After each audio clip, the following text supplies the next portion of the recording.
আমি আজকাল বুঝতে পারি না যে মেয়েদের যে মুড সুইংটা হয়, মানে ধরুন কথায় কথায় রেগে যাওয়া, মুড অফ করে ফেলা, এটা হরমোনালের প্রবলেমের জন্য অনেক টাইমে হয়ে থাকে, যেটাকে আমরা বলি পিএমএস, পিরিয়ড চলার আগে যেটা হয় মেয়েদের খুব মুড সুইং হতে থাকে।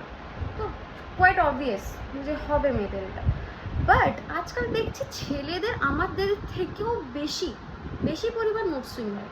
কেন বলুন তো, আমি বুঝতে পারি না। কখনো কখনো খুব ভালো, কখনো কখনো খুব অদ্ভুত বিহেভ করে, কখনো কখনো খুব মুডি হয়ে যায়, কখনো কখনো মানে রেগে যায়, মুড অফ করে ফেলে, মানে অন অফ, মানে কিসের চিন্তা, মাঝে মাঝে এমন চিন্তা করে যেন সব কিছু তাদের শেষ হয়ে গেল। ফাইন্যান্সিয়াল প্রবলেম দেখাবে, ক্যারিয়ার প্রবলেম দেখাবে, ফ্যামিলি প্রবলেম দেখাবে, হেলথ ইস্যু দেখাবে, অন্য মেয়েদের চিন্তা করার জন্য চিন্তা করবে। মানে আমি বুঝতে পারি না কি দাবিটা কি তাদের। আজকাল মানে ছেলেরা বেশি চিন্তা করছে, মনে হচ্ছে তাদের পিএমএস চলছে। আপনারা কি বলছেন আমাকে একটু জানাবেন প্লিজ। আমি তো মানে জাস্ট অবাক হয়ে যাচ্ছি যে আমরা এখন ছেলেদেরকে প্রিন্সেস ট্রিটমেন্ট দেবো, তাহলে কি তারা ঠিক হবে? মানে দিনে দিনে আর কি কি দেখবো।